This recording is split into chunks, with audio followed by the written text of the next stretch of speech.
Потому что у нас нет капиталистов, нет помещиков, нет эксплуатации.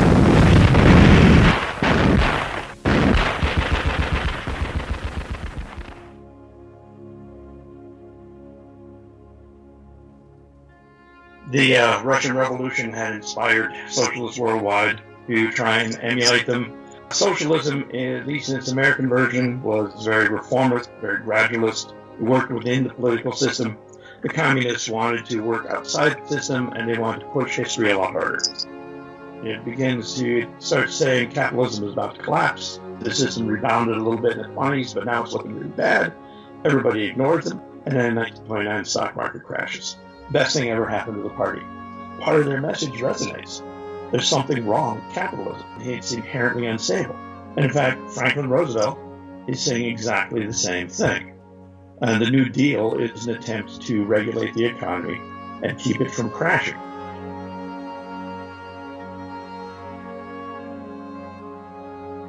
The party is operating under a set of policies they call the third period.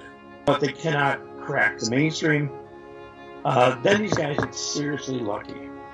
In 1934, a massive strike breaks out on the West Coast. Because of very fortunate circumstances, the party has secret members inside the Longshoremen's Union. But these guys are able to take advantage of their position and the fact that they're not known as communists to take control of the strike mechanisms. And they come out of the 34 strike in charge of the West Coast labor unions and in charge of the big sailors union on the West Coast. But they realize that instead of trying to be a highly visible organization outside the mainstream, trying to attract people to a radical cause, that it's actually better for them to be a secret nucleus when inside larger organizations that they can then guide and control. The American composer Virgil Thompson famously said that all you need to do to write American music is to be an American and a composer. But I think Virgil Thompson was being a little polemical when he said that, because obviously some music is identifiable as American music.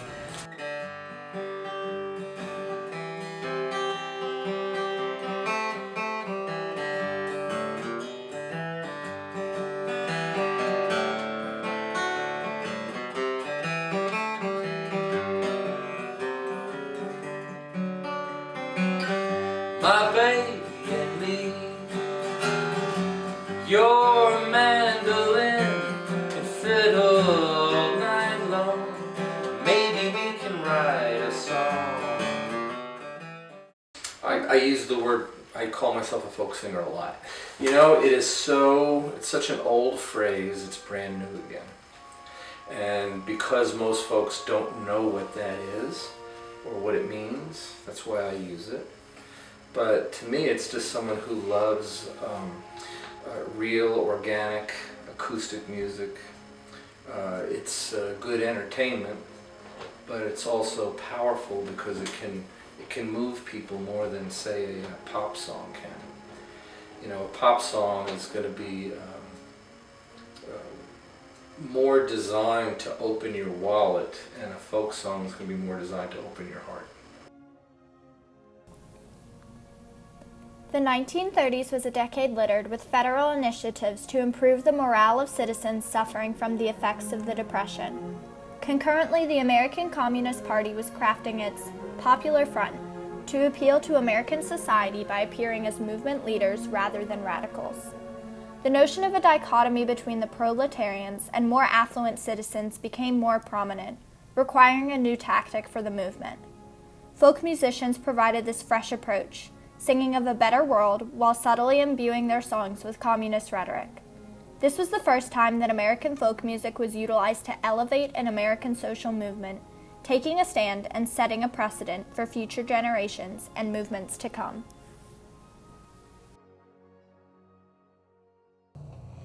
And I said, workers, listen to my story, come and listen to my song. Workers, listen to my story, come and listen to my song. I'll tell you of a hero, he's now dead and gone. I'll tell you of a worker, his age was 19. He was the bravest Union man that I have ever seen. Was that even in the American communist movement, the communists were very late to discover the music of the people. They started in the 1920s with music that they wanted to be radical in form. So they had all this very modernist music, 12-tone scales, very avant-garde music that really nobody but composers could listen to.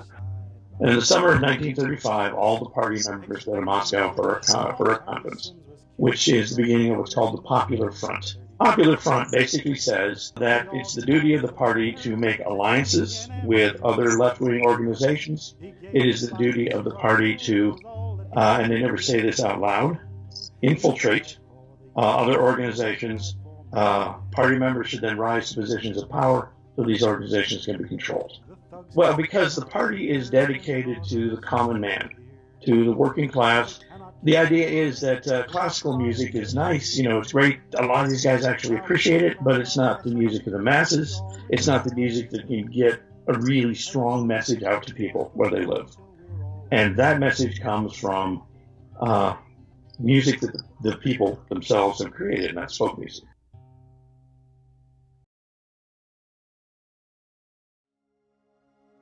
I think it might be that music is the most universal tongue that exists.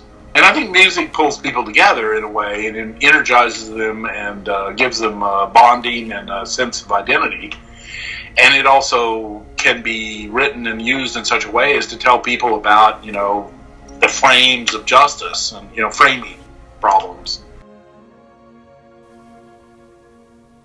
In the 1930s, folk musicians took a stand against what they believed was an unjust and unfair system: capitalism. Ella Mae Wiggins, Aunt Molly Jackson, the Almanac Singers, and many other early folk musicians allowed the Communist Party to modify their lyrics, disseminate, and publicize their music for the benefit of the greater movement. This utilization of traditional folk music was a new phenomenon, setting the stage for musicians such as Woody Guthrie, Pete Seeger, and Bob Dylan, as well as movements such as the civil rights and anti-war ones. The political reputations of these folk singers are often glossed over in favor of more romantic images, but the ties to communism throughout popular songs such as This Land Is Your Land are explicitly and inevitably present. This is not to suggest that these artists should be condemned for their ties to a political ideology that many disagree with, only that it should be recognized as an inspiration behind the work. 20th century American folk singers took a stand against a system that they believed to be on the verge of destruction. More importantly, though, they took a stand against capitalist policies by voicing their concerns through their music. The work of folk musicians and the American Communist movement during the 1930s set a precedent for generations to come, one that is still visible, even today. This land is yours.